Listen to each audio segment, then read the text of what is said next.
Everyone, welcome back to clinical talks. आज की video में हम हाइपरटेंशन के बारे में बात करेंगे।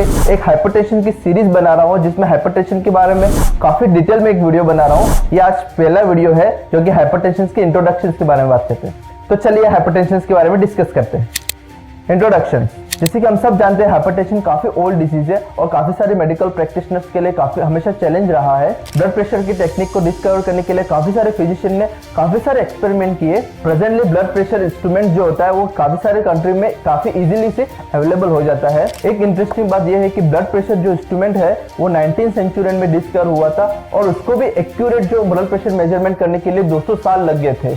तो आप समझ सकते हैं ब्लड प्रेशर जो मेजरमेंट का जो बीपी एपरेटस होता है, जो ब्लड प्रेशर चेक करने का जो इंस्ट्रूमेंट होता है, उसको बनाने के लिए ही काफी साल लग गए थे। Historical perspective on hypertension. चलिए हाइपरटेंशन की हिस्ट्री के बारे में बात कर लेते हैं। जैसे कि हम सब जानते हैं हाइपरटेंशन काफी पुरानी डिजीज है। अगर हम हिस्ट्री की बात करें तो हम देखते हैं कि महर्षि सुश्रुत जो है, जो कि फादर ऑफ इंडियन मेडिसिन के नाम से भी जाने जाते हैं, उन्होंने एक बुक लिखी जिसका नाम सुश्रुत संहिता है। इस बुक में काफी सारे medical and surgical skill and methods के बारे में लिखा गया है, जैसे कि structure of the heart, function of the heart. उस बुक में कुछ वर्ड जैसे कि रिचुअल, जिसका मीनिंग होता है हार्ट पेन और चेस्ट पेन, और उस बुक में circulation of the blood fluid, blood को रक्त धातु और लिम्फ को रस धातु के नाम से भी लिखा गया है।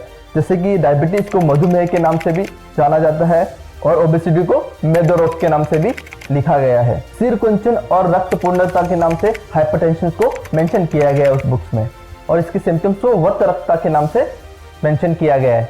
सबसे इंटरेस्टिंग बात यह है कि ग्रीक के फिजिशियन से हिप्पोक्रेटस, जिसके डिस्कवर करने के काफी साल पहले ही सुश्रुत संहिता में मेंशन किया गया है। इसी तरह एक और ऋषि हुए जिनका नाम महर्षि पतंजलि है, जिन्होंने योग सूत्र के बारे में इंट्रोड्यूस किया, जिसको कि हम मॉडर्न लाइफ में बोलते हैं कि स्ट्रेचिंग एक्सरसाइज, बॉडी पोस्चर्स और मेडिटेशन के बारे में उन्होंने इंट्रोड्यूस किया। उन्होंने साथ ही साथ प्राणायाम के बारे में इंट्रोड्यूस किया, जिसको कि हम डीप ब्रीथिंग एक्सरसाइज के नाम से भी जानते हैं। और उन्होंने साथ ही साथ मेडिटेशन के बारे में भी बताया, जो कि मॉडर्न लाइफ में काफी कॉस्ट इफेक्टिव है।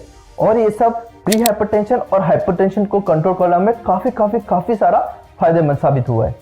हार्ट पर डिसीज, पुराने टाइम में और एशियन टाइम में हाइपरटेंशन को हार्ट पर डिसीज के नाम से जाना जाता था। उस समय में हाइपरटेंशन को क्वालिटी ऑफ पल्स के हिसाब से आइडेंटिफाई किया जाता था। ट्रेडिशनल तमिल सिस्टम ऑफ सिद्धा मेडिसिन, जिन्होंने सिद्ध विद्यम के नाम से जाना जाता है, जिसमें कि रिस्ट पल्स रीडिंग नाड़ी मेथड के बारे में इंट्रोड्यूस किया है, जिसमें कि हार्ट पर डिसीज और हाइपरटेंशन के क्लिनिकल प्रेजेंटेशंस एंड कॉम्प्लिकेशंस के बारे में बताया है। साथ ही साथ salt diet and salt diet को भी रेस्ट्रिक्शन करने को काफी सारा प्रमोट किया गया है। फर्दरमोर डॉक्टर प्रोफेसर अर्थुक्स ने एक बुक लिखी जिसका नाम है क्लासिक्स इन आर्टेरियल हाइपरटेंशन में उन्होंने बताया कि एक्सेस अमाउंट में सॉल्ट इन फूड की वजह से पल्स हार्ड होती है, और relation between the hypertension and heart failure के बारे में इंट्रोड्यूस किया है। इन एडिशनल हिप्पोक्रेटस ने ये रिवील किया है कि सडन डेथ जो होता है वो ओबेस पेशेंट में काफी ज्यादा होता है अगर हम कंपेयर करें तो लीन पीपल में। इसका मतलब ये होता है जो ओबेस पीपल होते हैं उनको हाइपरटेंशन होने में और हाइपरटेंशन की वजह से डेथ होने की चांसेस बहुत ज्यादा होता है अगर हम कंपेयर करें तो लीन पेशेंट से। और एशियन टाइम में हाइपरटेंशन को ट्रीट कैसे किया जाता था? इन एशियन टाइम में हार्ट पर डिसीज जो हाइपरटेंशन के नाम से जाना जाता था, वो लोग वेन सेक्शन करके उसको ट्रीट करते थे। वो लोग वेन को कट करके ब्लड को बाहर निकालते थे और हाइपरटेंशन को कम करते थे। सेकंड है ब्लीडिंग बाय लीचेस से ब्लीडिंग करवाते थे, उससे ब्लड प्रेशर को ट्रीट किया जाता था। और लास्ट है एक्यूपेंचर मेथड के द्वारा भी बॉडी में कई पर्टिकुलर जगह पे प्रिक करके ब्लड को बाहर निकालते थे और ब्लड प्रेशर को ट्रीट करते थे। तो आप देख सकते थे कि पुराने टाइम में हाइपरटेंशन को कैसे ट्रीट किया जाता था। सबसे खतरनाक बात है तो वेन सेक्शंस करते थे, जो कि वेन को डायरेक्ट कट करते थे, जो कि अभी सुनने में काफी डेंजरस लगता है। Let's discuss evolution of the blood pressure measurement. जो ब्लड प्रेशर इंस्ट्रूमेंट्स है जो भी हम सब इजीली से अवेलेबल हो जाता है, उसका इवोल्यूशन कैसे हुआ, ब्लड प्रेशर मेजर कैसे करते थे, उसके बारे में डिस्कस करते हैं। जैसे कि हाइपरटेंशन काफी पुरानी डिसीज है, वैसे ही ब्लड प्रेशर मेजरमेंट जो इंस्ट्रूमेंट्स है उसके भी काफी सारी हिस्ट्री है। ब्लड प्रेशर मेजरमेंट कैसे किया जाता था? फर्स्ट ब्लड प्रेशर मेजरमेंट का डिस्कवर 1733 में हुआ, जिसमें कि एक फाइन ट्यूब हॉर्स के कैरोटिड आर्टरी में प्रिक करके डालते थे और फाइन ट्यूब से कनेक्ट करते थे और उसमें देखते थे कि उसका लेवल कितना होता है, उसके हिसाब से वो लोग मेजर करते थे। ग्लास के ट्यूब में रखकर कॉलम राइज होता था, उसके आधार पर ब्लड प्रेशर मेजरमेंट करते थे। उसके बाद यूट्यूब मर्क्यूरी डिस्कवर हुआ, उसके बाद MMOHG का डिस्कवर हुआ, उसके बाद रबर बैग विथ वाटर का डिस्कवर हुआ, और उसके बाद रबर बैग विथ एयर का डिस्कवर हुआ, और लास्ट में स्पेग्नोमैनोमीटर का डिस्कवर हुआ। जो फिलहाल हम यूज कर रहे हैं उसका नाम स्पेग्नोमैनोमीटर के नाम से जाना जाता है। और ऐसे ही डिस्कवर करते करते finally blood pressure measurement instrument का डिस्कवर निकोलाई कोरोफकोफ ने किया, जिसमें कि उन्होंने बताया है, जो कि रशियन सर्जन है, जिसने स्टेथोस्कोप की हेल्प के द्वारा स्पेग्नोमैनोमीटर से ब्लड प्रेशर मेजरमेंट का डिस्कवर किया, जिसमें कि appearance and disappearance of the sound of the brachial artery, जिसमें कि सिस्टोलिक एंड डायस्टोलिक के नाम से जाना जाता है, उनको इंट्रोड्यूस करवाया।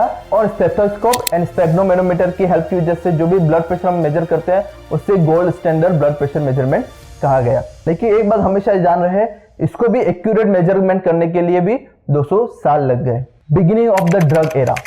चलो अब ड्रग्स का डिस्कवर कैसे हुआ, एंटी हाइपरटेंसिव ड्रग्स के बारे में डिस्कस करते हैं कि ड्रग का इवोल्यूशन कैसा हुआ। सेकेंड वर्ल्ड वॉर के पहले कोई भी इफेक्टिव एंटी हाइपरटेंसिव ड्रग्स हमारे पास नहीं था। इन 1927 एस सिद्दीकी ने अपने रिसर्च कैरियर में स्टार्ट किया Ayurvedic and Unani Tibbati college and hospital at Delhi. उन्होंने दिल्ली में एक रिसर्च स्टार्ट किया, जिन्होंने फाइनली एंटी हाइपरटेंसिव ड्रग्स का डिस्कवर किया।